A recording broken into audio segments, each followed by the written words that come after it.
Hey everyone, welcome. This is Jason Clemmons, Doctor of Chiropractic at the Rock Health and Wellness Center in Lubbock, Texas, and this is Life with Jason Clemmons, DC. Hope all you guys have had a great day.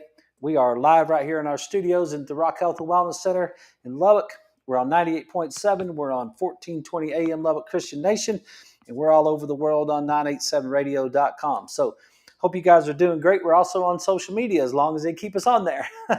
Yeah, I was going to check today and see if last night's show fussed anybody up. We'll see. Sometimes I get a warning when we talk about some of that stuff, but so far, nope. So that's good.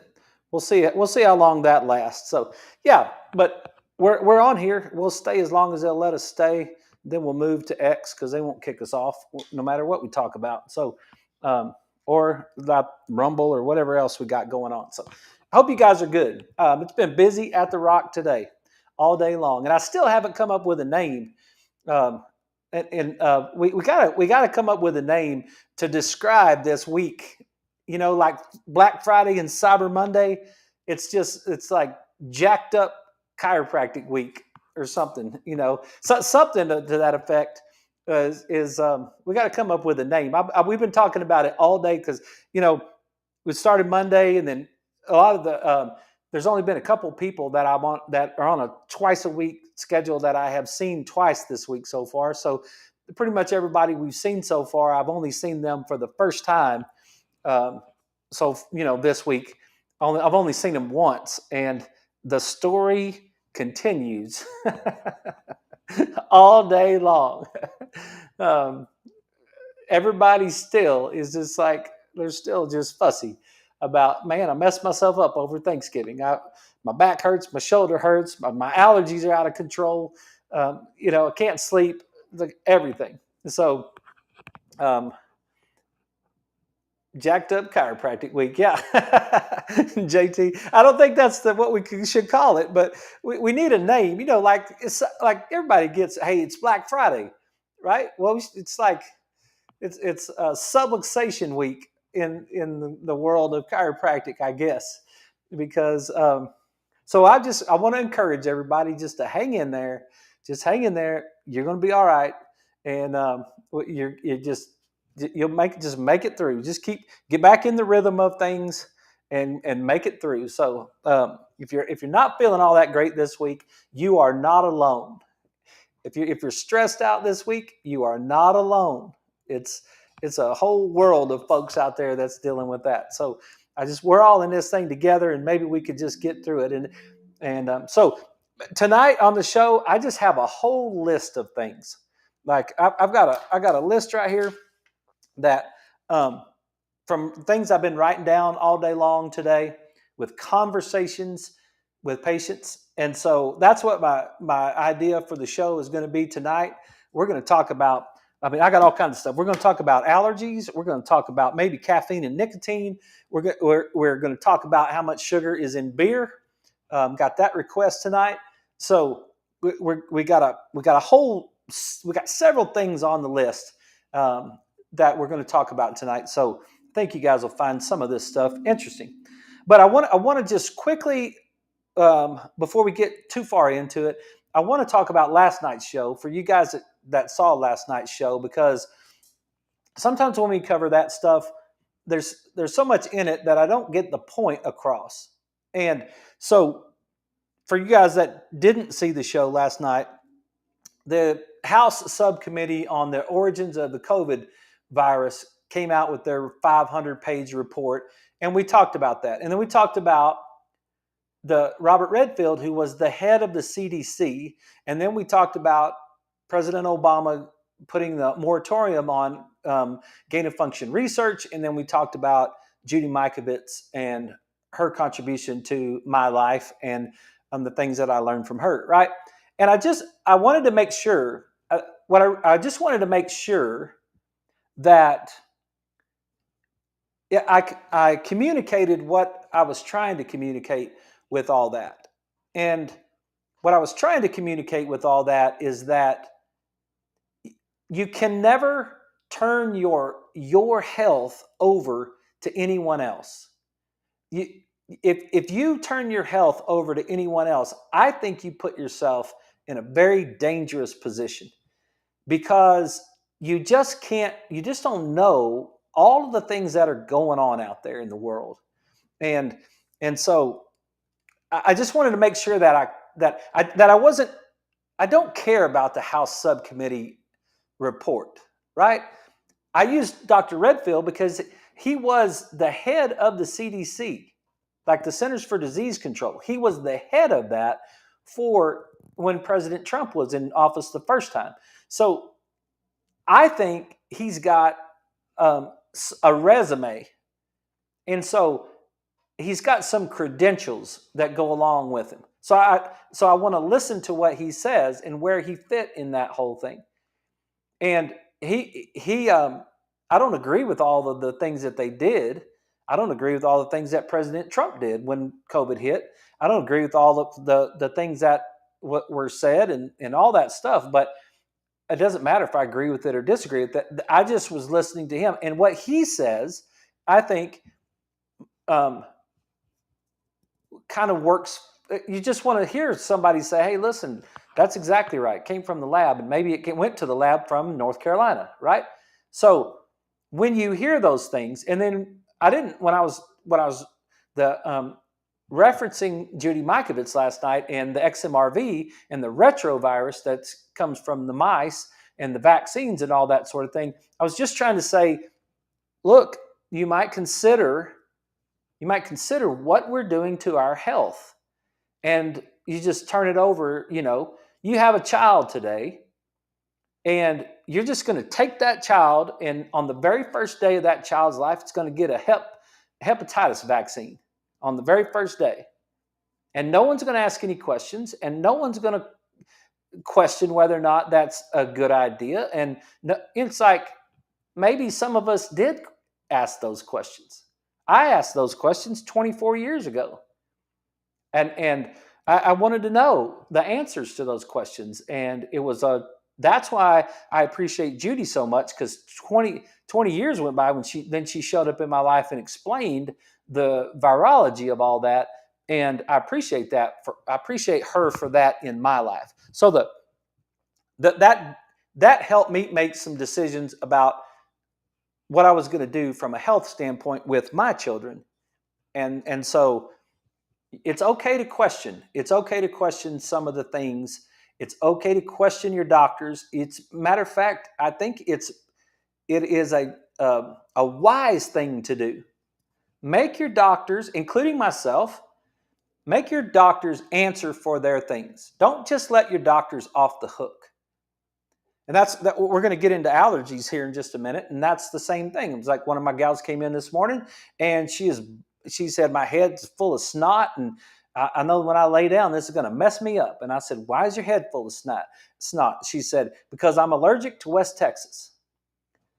And I said, okay. She said, it's just West Texas. And I'm like, maybe, and why, maybe not. And she said, well, I've gone to 2 allergy doctors, and both of them have told me that you're just allergic to West Texas. Well, once you do that, now you're on the hook forever. And I'm like, no, I don't think. I was like, well, how do you get unallergic to West Texas? How do you get over that allergy? What, did you ask them that? She's like, no, I just take my allergy shots every week. And it's like, yeah, and I love this lady and her husband. It's like they're big people in my practice, and I love them, taking care of them and all that stuff. And we have great conversations about this stuff. And her husband sends me all kinds of science articles and all that stuff that he reads about health. And we have some things on the list that he wanted to talk to me about.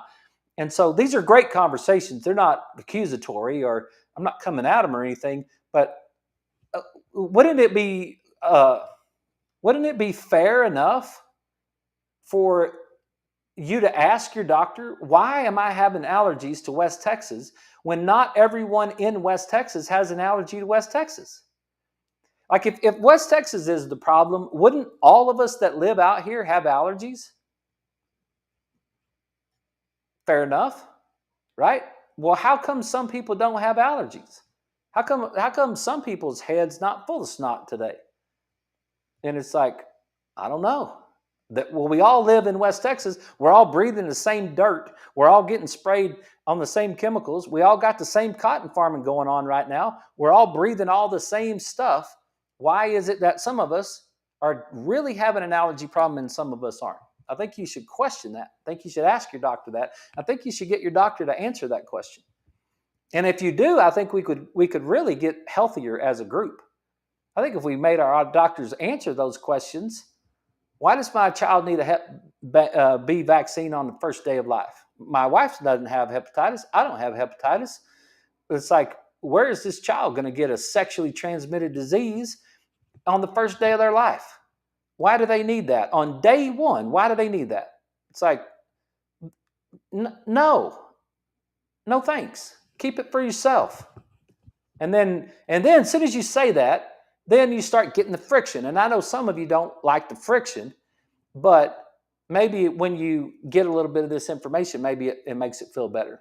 Maybe you can handle it better, right? Maybe you can handle the friction better. So main thing from last night was it's super important for us to take care of our health because there are people out there working on viruses that can make us sick. And once that virus hits your body and you're not healthy, then the damage, it's all about comorbidities with that COVID thing, right? It's about old people and comorbidities. But it's not just about old people, it's about sick old people and comorbidities. Healthy old people didn't have any problem with it at all. Sick old people did. So you can't let them put that on you either. It's not old people had a problem with COVID. Sick old people did. Healthy old people kicked the crap out of it. They didn't need any. What's the definition of old people? Over 70? Because I got multiple over 70-year-olds that handled it just fine. They didn't have any problems at all. And then I have people who were over 70 who passed away with it. And it's sad. It's super sad. But they passed away with it because they weren't healthy when they got it. And that's the thing. I've got patients whose brothers have passed away. I've got patients whose dads have passed away. And moms. I've got patients whose spouses have passed away with it. It's super sad. I'm not trying to be insensitive. It's super sad that they couldn't handle it. But the reason they couldn't handle it is because they weren't healthy. That's the truth. And that's a hard, cold truth. But what do we do with it? We say, okay, I'll tell you what we'll do with it. We'll make sure that we're healthy if we ever have to face it again.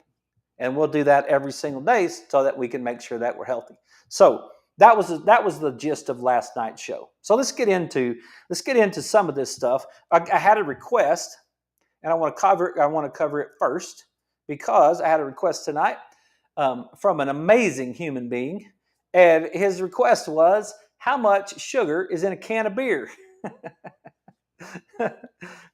I didn't ask him why he asked me that question. I just said, okay, I'll just answer that question. How much sugar is in a can of beer? Well, sugar from a sugar standpoint, almost zero in most beers. And I just did a little research before I got on the show, so I'm not a beer expert. I've had 1/3 of one beer one time in my life. That is the most beer that I have ever drank in my entire life. I didn't drink any alcohol before I was 21 years old. And the reason for that was because my dad had the bluff in on me, and he was like, no. And then it became my identity, and I was like, no, I don't do that. And so that worked out great. But I did one time on a very hot day in Las Cruces, New Mexico, after I ate some chips and salsa, and it was hot. The only time I had that beer was that I went to looking for something to drink, and the only thing they had was Coors Light or something like that. And that was cold. It was iced down Coors Light, and it was probably 109 degrees in Las Cruces in the end of July. And we were out underneath this pole barn at this rancher's or this farmer's place. and got into that salsa, and whew, I, I would stick my tongue on the side of that can is what I was trying to do. I was looking for anything that might cool down that salsa, but that's the only beer I've had. So I'm not a beer expert, but I do. I can do some quick research, and most beers contain a little sugar, it says right here on Healthline, though light beers like Miller Lite tend to have a little more. However, beer does contain carbohydrates, and actually that is actually um, a more important that that's something that I do a very poor job of on the show. Is I answer the I talk about sugar, about how detrimental sugar is to your body. But I don't do a very good job of really explaining starch and glucose. We tried to have that maybe in the last couple of weeks when we're talking about glucose. And that's what white sugar is glucose and fructose put together. So the glucose and the fructose put together breaks down in the body, and then it breaks down into glucose, and the fructose goes to the liver, and the glucose gets used by all the cells of the body. And that's the important thing, right? So I should do a better job teaching this, that when we say sugar and you think of a candy bar or a cookie or a pie, or you think of white sugar, you're getting the glucose and the fructose. And that's bonded together. And as soon as that hits the stomach, the acid of the stomach breaks the bond, and then the glucose is used by 100% of the cells in your body, but the fructose only goes to your liver. Whatever's not converted to glucose goes to your liver. And so now glucose increases your blood sugar. Okay? So that to me is, when I say sugar, that's what I'm talking about. Anything that makes your blood sugar raise is what I'm talking about, because that's where your insulin is going to come in. Is now you're going to increase your insulin with anything that's starchy, like rice or white potatoes, or even sweet potatoes to a certain extent. Grapes do that sort of thing. Anything that's going to give you an increased amount of glucose, and grapes give you fructose, as mostly anyway. But that's what I'm talking about when I say sugar. So I'm not necessarily just singling out white sugar or candy, because I'll say that to people. I'll say, have you cut down on your sugar? And they'll be like, yes, but I eat bread and I eat pasta. And I had some spaghetti last night, and I had a chicken sandwich this morning, and I had, what I'm saying? It's like, no, wait. So that is the question. I'm going to answer the question, how much sugar is in a can of beer? I'm going to answer that question of how much glucose is in a can of beer, or how much carbohydrate is in a can of beer. That's what I really am trying to know, because in the beer itself, it says this on this Healthline article. It says sugar content in beer. Sugar are carbs. In fact, sugar is the most basic unit of carbs. Structurally, carbs are divided into mono, di, and oligo and polysaccharides, depending on whether the compound is 1, 2, 3, or 10 or more sugar molecules. Okay? Beer's main type of sugar is maltose, and maltose is a combination of glucose and glucose. So it's two glucose molecules. Hence, it's classified as a disaccharide, or a simple sugar. And that's really the answer. So when you grab like a can of Dr. Pepper and you look on it and it says total sugar 24 grams, including 24 added sugars, then what you're getting is 24 grams of the high fructose corn syrup that's in there. That's where it's coming from. Because high fructose corn syrup is the 55% fructose, But then the rest of that 45% is coming from the glucose. Okay, so when you look on a can of beer, it's not going to say that. I don't believe, and I can look that up right quick. But what it's not.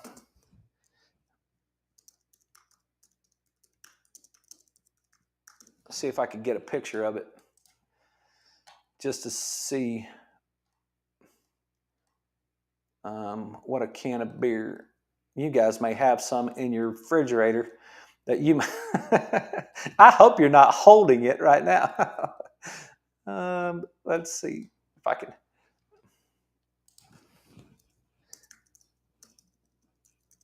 In a can of beer. So let's see if I can find some of it. Nutritional facts. I don't even know what this one is. This one said, well, I can't see what brand that beer is. There's Coors, but I can't see what that brand. I don't give me that picture. Pure water, cane sugar. I don't know, because I don't think it's going to say any sugars. I don't know, because I want to make sure I'm getting this right.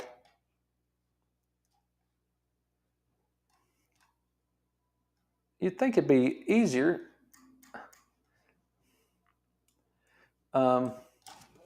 I'll get it. Y'all hang with me.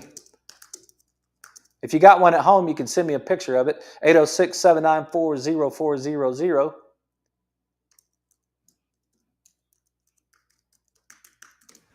We'll find it here in a second. We'll get a can of beer. I'm looking for like Budweiser or something.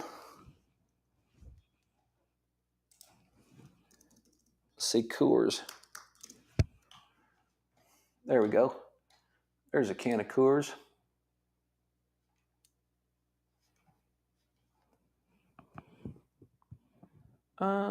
Servings, carbs, fat. I can't. There it is. Let's see. All right. Serving facts. Serving size 12 fluid ounces. Carbs 5 grams. Fat 0. Protein less than 1. Calories 102. So it's not even giving us that on this can of beer. Let me try another one. I just got this request right before I came online, so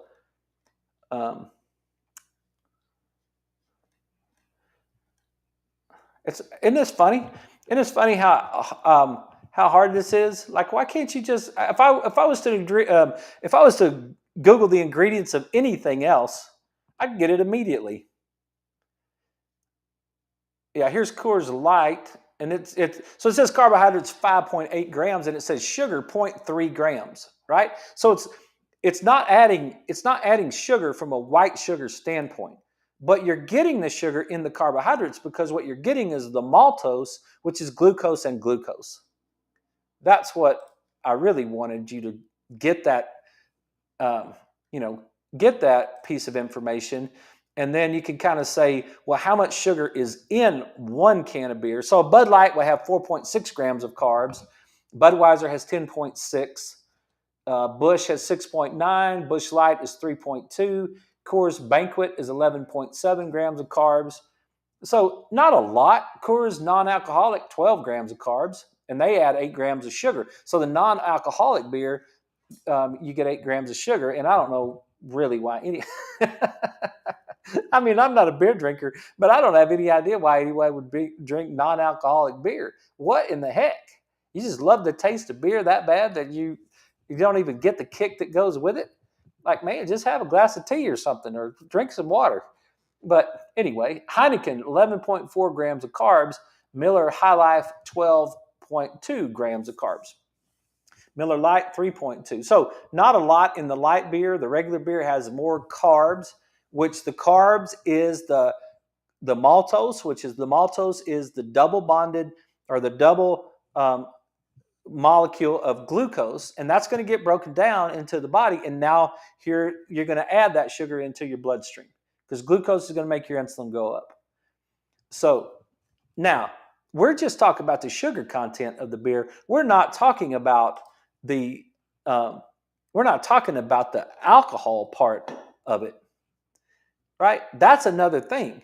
Now the alcohol is going to go to the liver, and now you're going to create an inflammatory response in the liver.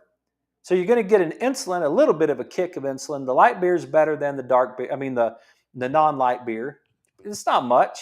I mean, it's not much more than what would be in some almond butter or something like that from a carbohydrate standpoint. So it's not you're not really causing a lot of insulin issues with the carbohydrate content in the beer, according to this little quick research. Okay, you're not so one beer from that standpoint is not going to solve is not your problem. The alcohol is going to go to your liver, and the question that I would have is, why do you want the beer? Now that's a bigger question. That because what are you trying to solve for yourself? See, I think that's a question we should be asking ourselves when it comes to nutrition. Um, when it comes to nutrition, the question is, why do I want to drink that one beer? Because it makes me feel good. What does that mean? It satisfies my dopamine. Why do you have low dopamine? That's the question on any of our food. That's what I was talking about Monday with those chips.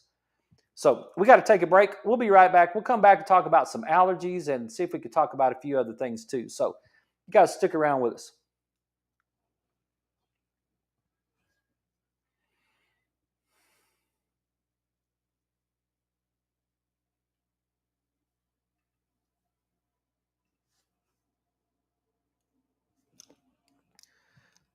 I think once we get on our show, I think once we get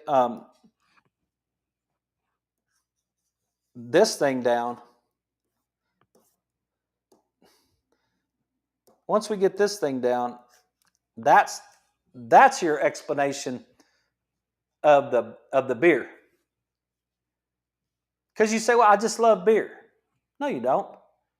Your brain loves it. Your brain loves it because your brain loves dopamine, right? That's the it's remember Monday night, if you watch the Monday night show, I got hooked on those chips and queso because of the I pre-programmed my brain from Caitlin's birthday in the middle of November, and then we rehad the chips and queso over the break, and I just wanted one or two little chips. And then, man, I could feel it. I could just feel I just sit there and I looked at those chips. I had one or two chips and ate some of that queso. And then I was like, all right, that's all I want. And then we sat at the table and we were just visiting like people do. And I was just sitting at the table and I was sitting there and that the bag of chips was just right in front of me. And I just kept looking at those chips. And I kept looking at that queso and I kept looking at those chips. And I was just like, no one else is going to eat them. They were just sitting there. And I started talking about them in my brain. And I just started anticipating. And I just started anticipating. And I anticipated. And then here in a second, I just couldn't even help myself. I just reached and grabbed 3 or 4 more chips out of that bag. And then ate some more of it right there. And I was like, wow, that was an amazing experience. Not from a taste standpoint, because it tasted like crap. And then my stomach got all bloated because all of a sudden I'm throwing a bunch of corn chips in there, right? So my microbiome's not ready for corn chips. I've been feeding some non-crackhead bacteria for 3 months now, 34 months, and then all of a sudden I throw some food in there that there's no bacteria in there to break those corn chips down. It's just like all of a sudden I was like all bloated up, felt horrible. So it's not. I didn't. You can't say that you like the chips if that's the case, right? You were trying to get the dopamine. That's the hook. I think once we get that down, we'll be masters of our nutrition. You'll look at that chocolate pie and it won't mean anything to you.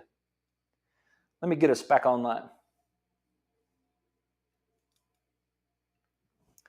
Okay, everybody, we're back. This is Life with Jason Clemmons, DC. Over the break, we were talking on social media about the hook right there, and just remembering when you say, "Well, I just one beer," right? I just want one beer. Look, I don't care. I don't care if you drink a beer or you don't drink a beer. If you're over 21, you do whatever you want to do, right? But let's discuss why. And I was talking about those chips that we talked about on Monday. But if you're thinking to yourself, just one beer, I just would love one beer. You really need to understand. I mean, I just want to present for your consideration that you understand what you're saying is you have a decrease in your dopamine level. That's what you're saying. That's what I truly believe. You're not I was not wanting those chips because of the taste of the chips. My brain, my eyeballs was sending a picture of those chips to my brain, and my brain was getting dopamine. I was anticipating and anticipating and anticipating.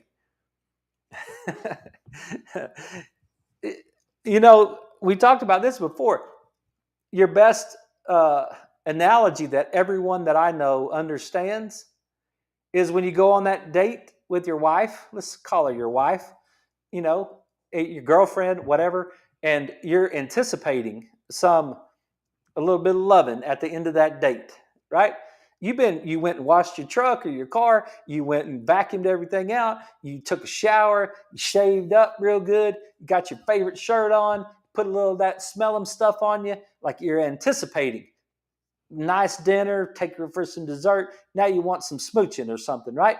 That's anticipation, that's anticipation, that's anticipation. And then she's got a headache and she's ready for bed. And you're like, dang it. Well, okay, what happens right then? Dopamine crashes and adrenaline drives up, and then you get fussy. You sit down, you don't want to move, and you get fussy, right? That's we know that feeling. That's what was happening to me at the table when I was looking at those chips. I just kept looking at those chips and kept looking at those chips, and I was just anticipating and anticipating. If someone would have grabbed those chips and taken them off the table and thrown them in the trash, this mechanism would have taken place, and I would have gotten fussy about it. And then I would have had to be mature enough to handle it, or I would have acted like an idiot. And you guys know that that's true because we've done that before, right? So I really think when you think to yourself, hey, I just want one beer, I think what you're really saying is I'm trying to solve my dopamine issue because it's low. Because when at this point now, when Leslie made that chocolate pie this weekend, I just looked at that chocolate pie. I had plenty of opportunity to eat the chocolate pie, but it didn't even register. It's like I didn't, for my whole life, I would have eaten half of that chocolate pie. I would love to just have the whole pie by myself. It would be totally fine with me if I just ate the entire pie. Because I'm an addict. I'm a sugar addict. But at this point, I look at that. I don't have any control. It doesn't have any control with me. And so, what did I do when I felt that mechanism of those chips? I woke up the next morning and immediately said, "You got to get in the gym today. You got to go work out. Got to move your feet. You got to drive your system. You got to get in the gym and work out." And that's what I did. And then for the whole rest of the day, I was back on track. I didn't even think about any of those carbohydrates for the rest of the day. Didn't want them, didn't need them. I was back on track. All it took was one workout and one refocus, and I was back on track. And when Leslie and I were talking about it, she made the sentence, or she made the statement. She said, "Can you imagine if that was alcohol and the way people feel about alcohol? Can you imagine if, the way you were looking at those chips, can you imagine if that's the way people look at alcohol and how much of a struggle they have to, yeah, back on track, Jack. There you go. That's maybe what we should call this the Back on Track Jack week." Thanks, JT. Yeah. But Leslie, she said that. She said, "Can you imagine if that's that's how you felt about alcohol?" And that's the truth, right? So if you're feeling that about alcohol, if you're feeling that about marijuana, which if we get to it, we'll talk about marijuana tonight. If you're feeling that, because one of my girls mentioned that today, then then man, I would highly encourage you to realize what's happening to you. Realize you don't want the alcohol, you want the dopamine. The alcohol is toxic. The alcohol is toxic to your body. Now, all of a sudden, everybody's talking about it, right? Huberman's talking about it. Hyman's talking about it. I've seen it on multiple times. Like doctors are all of a sudden free to say it, and they're saying it now. They're saying, hey, look, there's no good thing about alcohol in the human body. It's toxic. So if you don't want, your body does not want it. I can promise you, your body doesn't want it. Your brain, especially your left hemisphere of your brain, wants dopamine, and that's what you're getting from your beer. That's what you're doing. And you're getting that pathway driven. And so, what is another way to drive the pathway? Go work out. I've had multiple people who were addicts, drug addicts and alcohol addicts, who changed their addiction from alcohol and drugs to exercise. And now they're ultra marathon people, or they're ultra bike rider people, or they're super exercise CrossFit people. Whatever their exercise thing is, they've just switched it. They switched their addiction to another addiction that's not as toxic on the body as their alcohol. And that's and all they're doing with their addiction is just driving their dopamine. Okay? All right. So that's my answer to the beer. It's not the beer. It's really not that bad. The light beer is better than the regular beer, and you might just consider that. So if you're on social media, hang on one second.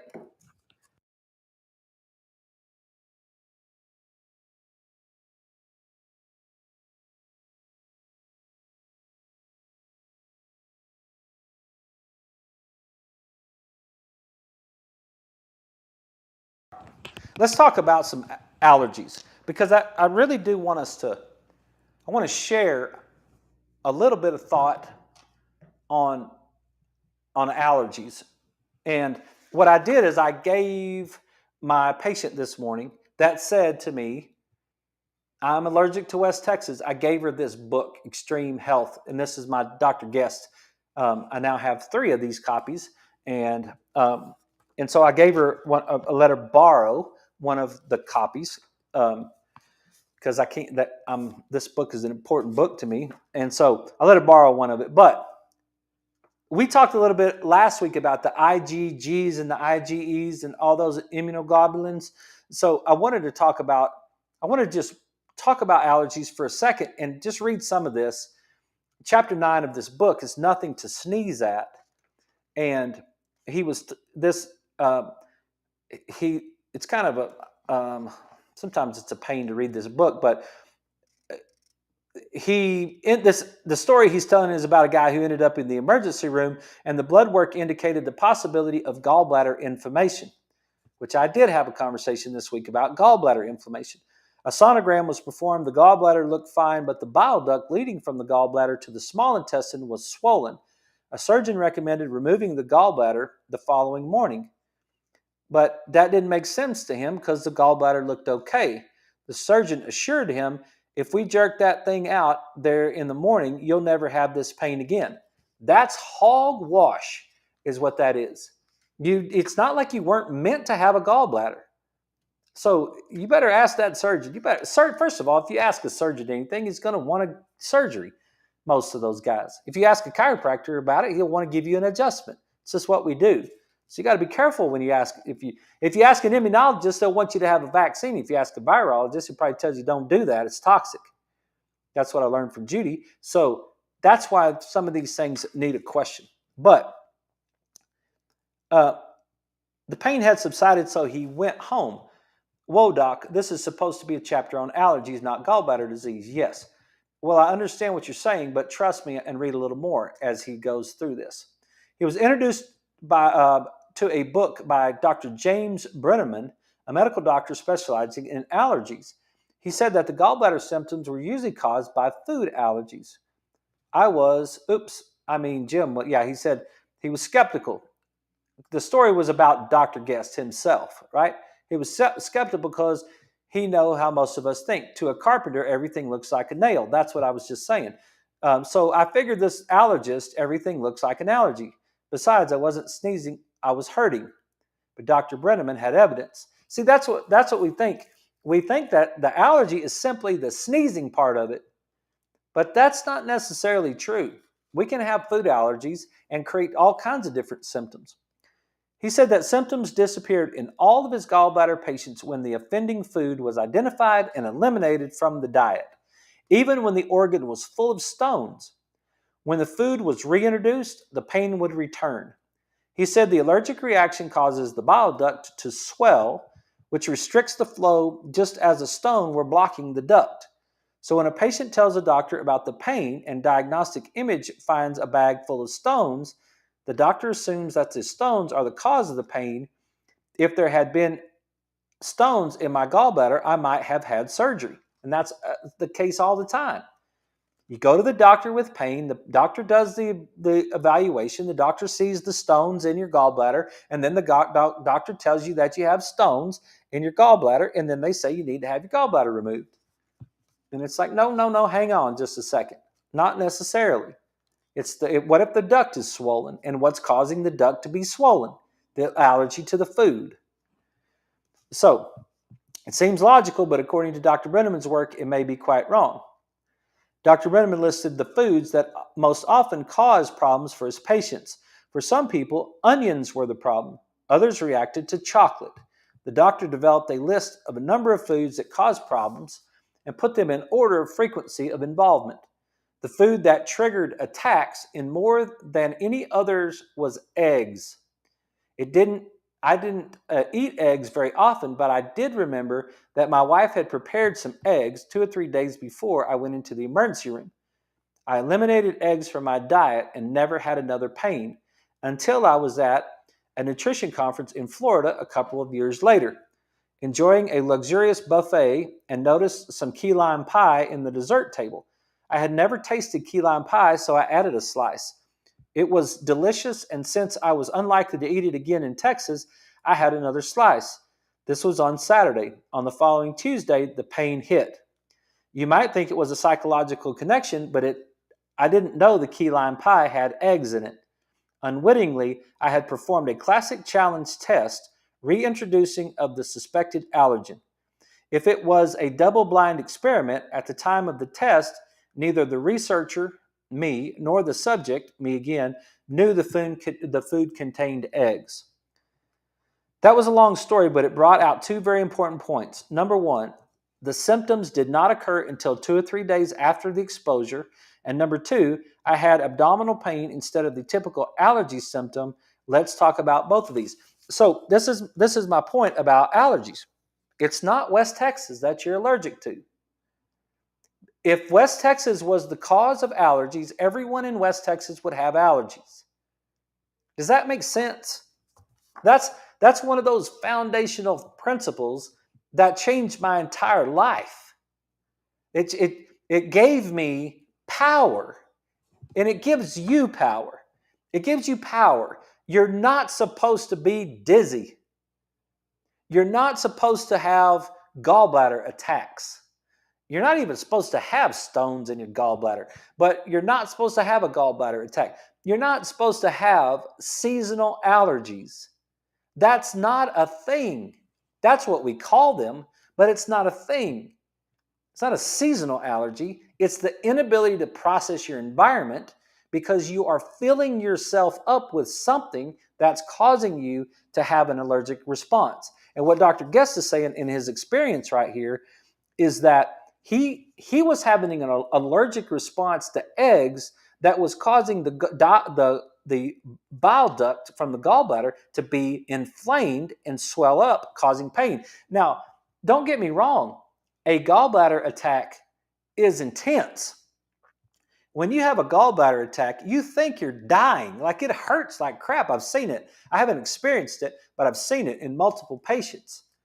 And my wife was one of those people. She had a gallbladder attack. Thought she was done. It was like you'll get this radiating pain up into your right shoulder, and you like feels like you're getting stabbed in the back, and it's like, oh, it just hurts, and it'll scare you a little bit, right? Now, it can be dangerous if you do have a stone, and the stone actually gets stuck in the duct. Now you may have an emergency type situation right there. So there are times when a gallbladder attack is an emergency situation, and there also are times when a gallbladder attack is not an emergency situation.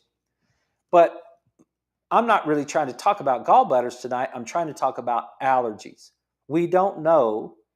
So just for an example, that onions can be very allergy producing, and eggs can be very allergy producing. And you happen to eat a lot of onions and eggs in the fall every year. You start getting into onions and eggs in the fall. So what do? You eat the onions and eggs at the same time that they're harvesting the cotton, and what you say is, I'm allergic to cotton. When you don't even think about the fact that you could be allergic, because you don't even know that you could be allergic to onions and eggs. Right? And then when all of a sudden you add the onions and eggs and the cotton together and it overflows. That's what I learned. That's what I learned from Dr. Howard McElroy. Dr. McElroy practiced here in Lubbock for like, I don't know, 50 something years. He was 77 years old. He had a stroke. We ended up buying his practice, and he got out of the hospital with the stroke. But he did allergy elimination, NEAT or NET or something like that, some technique that he did. It was an allergy elimination technique. And Dr. Guest, we got to talking about that one day in the office. And he said to me, he had all these different vials of things that he had picked up along the way, and he would treat. And what he said to me was, you might not be allergic to, he just used these examples. You might not be allergic to coffee, and you might not be allergic to newspaper ink, and you might not be allergic to exhaust fumes from a pickup truck. But if you were to have a cup of coffee and read the newspaper and then breathe the exhaust fumes from the pickup truck, the combination of the three things might actually set your allergies off. Any one of those things on an individual basis maybe wouldn't even do anything to your allergies, but the combination of the three really created the problem. And I said, well, Dr. McElroy, how in the world can you possibly create a treatment plan for that? Like, how does a person supposed to use all those variables? You could take all those that gets into the probably millions of different combinations of things. If you could think about all the things that that you could add together that came up with some sort of response.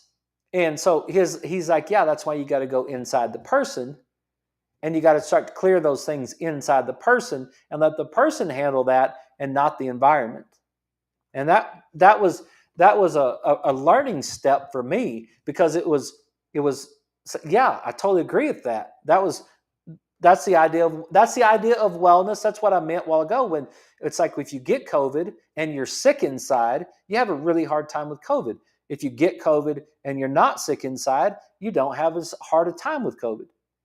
So it's not the COVID, it's the sickness inside.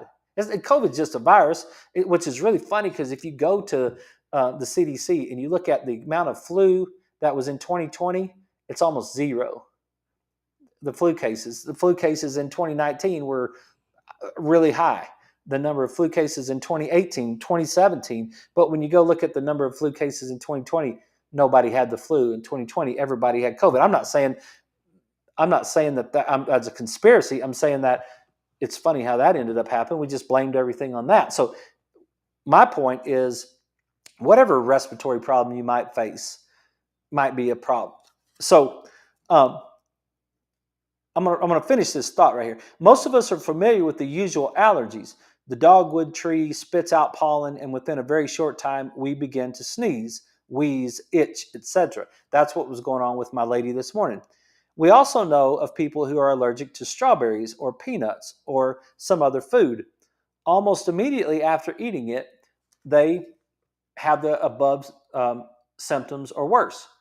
These immediate reactions to food are usually pretty easily to identify. The problem is with delayed allergies. I had eaten 6 to 8 meals with a total of a couple of dozen different foods between the time I ate the eggs and the onset of the symptom. I may have never figured it out if I hadn't seen Dr. Brenneman's book.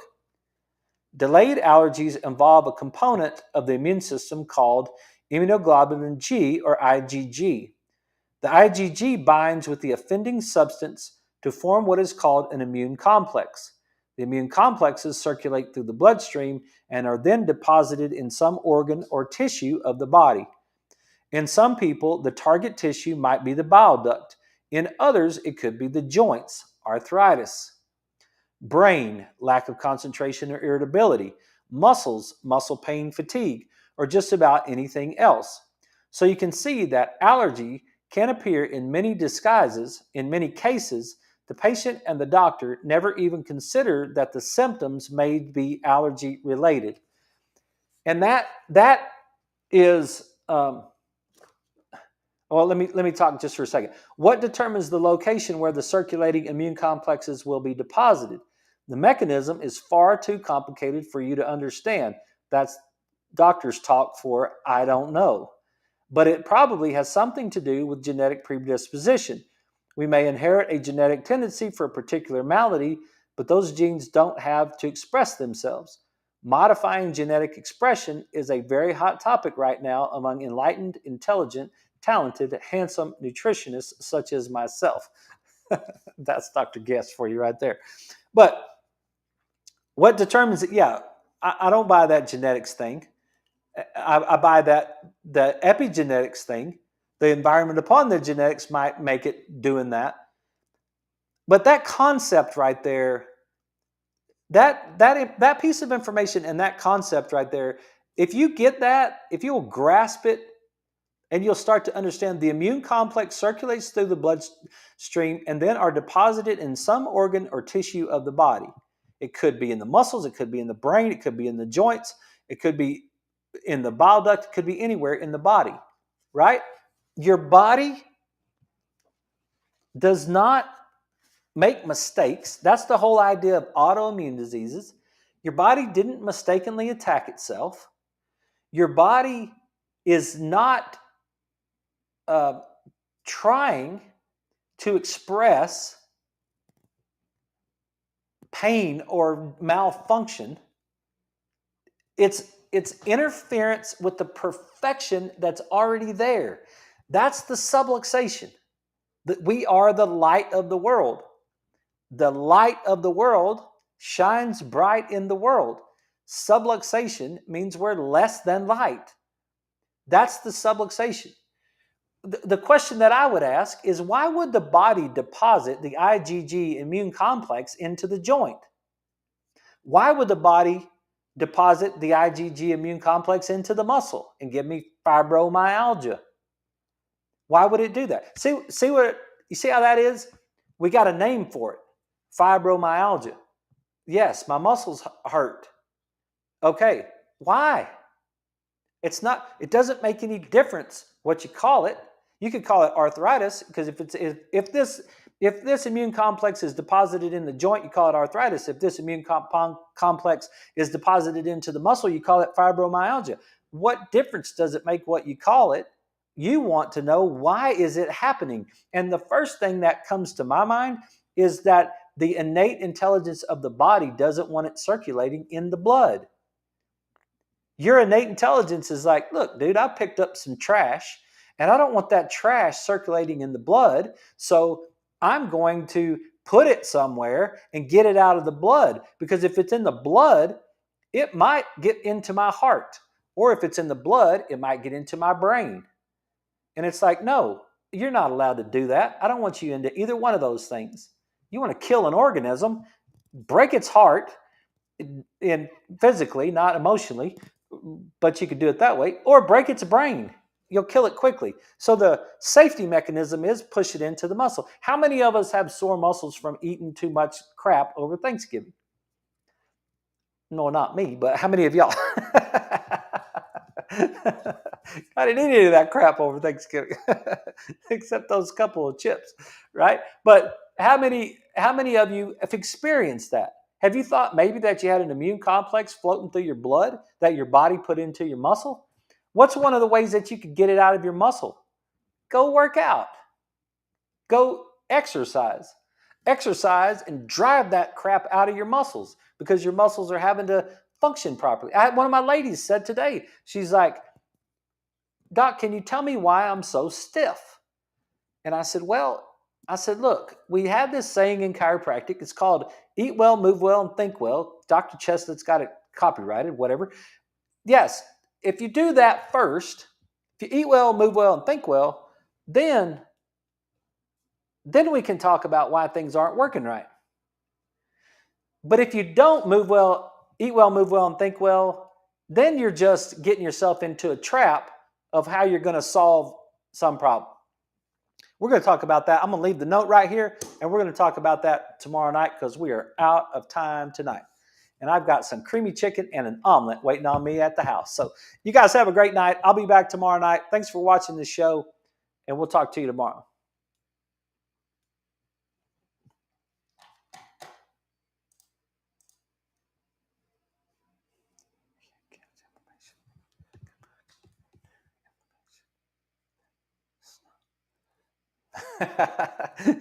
MJ says, you can't catch inflammation. Could pie contribute to inflammation, then snot? LOL. Amen, brother. You know dang well that could happen because MJ loves it. Go read the book, The Body by Bill Bryson. It's got a whole section on snot. We might bring that up tomorrow night. But you bet. That's exactly right. And Lewis, hey, thanks for